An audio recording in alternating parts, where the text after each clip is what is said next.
But in 1978, there was a serial killer named Ted Bundy who went on a rampage in Florida at the University in Tallahassee. And he massacred 2 girls in a sorority house, and he went into another girl's room to kill her. He had the weapon, the blood from the other girls on his hand, on the knife. He barged into the room, and all of a sudden a mysterious force repelled him from the room, and the weapon was thrown out of his hand. Why? Well, the girl in that dorm that night had fallen asleep with a rosary in her hand.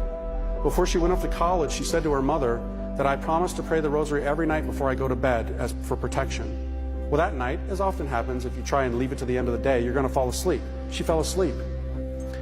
When the cops came, they saw the girl in a basically catatonic state. She was like paralyzed with fear. She said she didn't want to talk to anybody but a priest.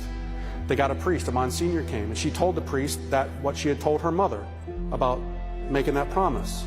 Years later, when Ted Bundy was on death row, he asked to speak to a priest. Guess which priest came? The same one. And they had a little conversation. And Ted Bundy said to him, you know, there's something I don't understand. That last night, that was the last killing that he did. I had killed those 2 girls, and I went into the other room, and some force threw me out of the room and threw the weapon out of my hand. Can you explain that to me?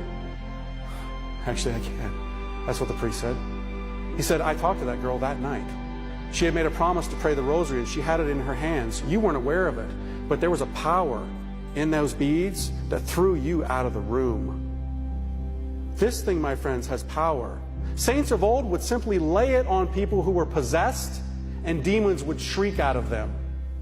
You know, today we look at this and we say, oh, that's just nonsense. No, it's not nonsense.